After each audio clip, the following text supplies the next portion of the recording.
adik-adik, terima kasih telah hadir tepat waktu ya. Iya, Pak. Jadi adik-adik kesini sudah tahu mau buat apa? Untuk konseling kelompok, Pak. Nah baik, jadi adik-adik harus tahu tujuan dari konseling kelompok itu.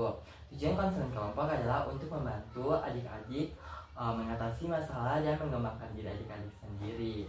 Nah kalau boleh tahu, mungkin kita bisa memperkenalkan nama masing-masing ya. Perkenalkan dari saya dulu. Perkenalkan, saya Kaisar Umar Tohon selaku pemimpin kelompok pada hari ini ya.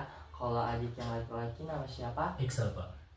Nama lengkapnya? Muhammad Iksal, Pak. Nama panggilannya Iksal Iksal, ya. iya, Pak. Kalau adik perempuan, Lilis Andriani, Pak. nama Lilis, panggilannya Lilis ya.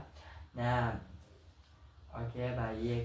Jadi adik-adik harus tahu dalam konseling kelompok ini kita memakai 3 asas. Yang pertama, kerahasiaan, keterbukaan, dan kesukarelaan. Jadi adik-adik diharapkan untuk dapat secara sukarela dan secara terbuka menceritakan masalah-masalah adik-adik. Dan juga adik-adik perlu tahu bahwa ada juga asas kerahasiaan. Jadi apapun yang terjadi dalam konseling kelompok kali ini, adik-adik diharapkan dapat merahasiakannya. Adik-adik tidak boleh menceritakan permasalahan ini dari luar konseling kelompok ini. Baik, Pak. Bisa dimengerti kan? Mengerti, Pak. Pak. Adik-adik sudah siap untuk melakukan konseling kelompok? Siap, Iya, Pak. Pak. Nah baik, langsung saja ya. Kalau dari adik Eksal, ada masalah apa ya Eksal? Saya sering bolos, Pak. Oh Eksal sering bolos Ya. ya. Kalau Lilis? Saya sering dibully, Pak. Oh, kalau Lilis sering dibully. Kalau Eksal ini, Pak boleh tahu kenapa sering bolos?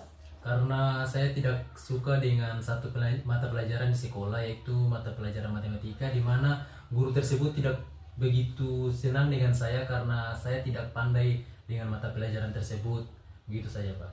Jadi saya suka bolos saja di dalam gitu. Oke baik, kalau adik Lilis tentang bully ya. Nah, berarti di sini kita mau membahas permasalahan siapa dulu nih, karena dalam konseling kelompok kita akan membahas satu masalah dari anggota kelompok. Jadi menurut adik-adik kita harus membahas masalahnya siapa, adik Eksal atau Lilis. Kayaknya Lilis ya. Saja deh. Nah, Iya. Lilis ya. Baik, aja Lilis sudah siap ya. Nah, adik Lilis boleh ceritakan lebih lanjut. Kan adik Lilis bilang bahwa adik Lilis sering dibully. Jadi sering dibully di sekolah ya. Iya, Pak. Adik Lilis bisa menceritakan dibully karena kenapa dan bagaimana.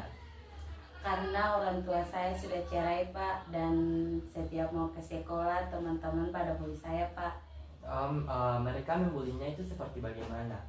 Apakah mengejek kamu seperti anak broken home kayak gitu-gitu atau bagaimana? Iya, Pak, Ya, kayak gitu, seperti- Pak. Iya.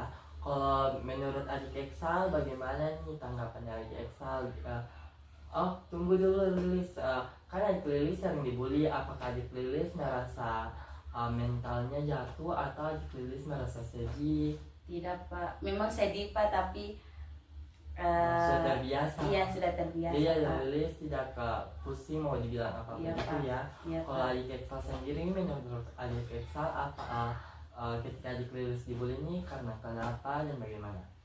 Menurut saya sih dia harus lebih menjaga sikapnya dan tidak usah memperdulikan orang-orang tersebut ketika diri Anda dibully, karena dengan perkataan mereka nanti mental Anda menjadi breakdown dan Anda tidak akan semangat untuk bersekolah gitu. Jadi Anda harus tetap bersemangat. Itu Nah, saja. iya betul sekali adik Lilis yang tadi sudah disampaikan oleh adik Eksal ya. Iya. Kalau dari saya sendiri, saya ingin menanyakan sebelumnya, apakah adik Lilis mempunyai teman di sekolah? Punya, Pak. Berapa temannya adik Lilis punya? 5, Pak. Oh banyak juga ya. Iya, Pak. Jadi yang sering bully adik Lilis ini cowok atau cewek yang biasa bully adik Lilis? Cewek, Pak. Oh cewek ya, Iya, yang biasa Pak. bully adik Lilis. Oke baik adik Lilis. Jadi masalah adik Lilis ini karena orang tua adik Lilis sudah bercerai ya, Iya, jadi Pak. adik Lilis sering diejek-ejek atau dibully, bisa dibilang begitu.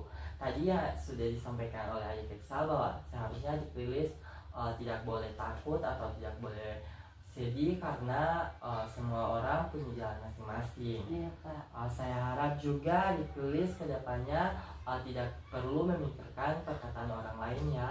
Iya Pak. Nah, kalau dari saya sendiri,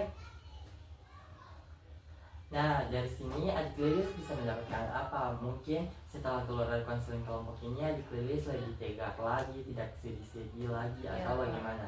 Bisa begitu adik lilis? Bisa Pak. Kalau dari Excel sendiri kan mempunyai masalah dengan Guru dan guru murid ya. pelajaran. Apakah adik Excel dari sini adik Excel bisa merubah sikap dari adik Excel tersebut? Semoga kedepannya adik Excel lebih bisa masuk lagi ke dalam mata pelajaran ibu guru tersebut. Baik Kak. Nah, sebelumnya saya ingin membuat kesepakatan kepada adik lilis sama adik Excel buat konseling selanjutnya. Apabila adik lilis dan adik Excel tidak merasa puas konseling kali ini atau tidak merasa ada kemajuan, adik lilis sama adik Excel boleh datang kembali kepada saya. Bisa Baik. mengerti ya? Bisa Mengerti. Pak. Oke, terima kasih adik lilis dan adik Excel sudah menyempatkan waktu untuk konseling pada siang hari ini. Terima kasih.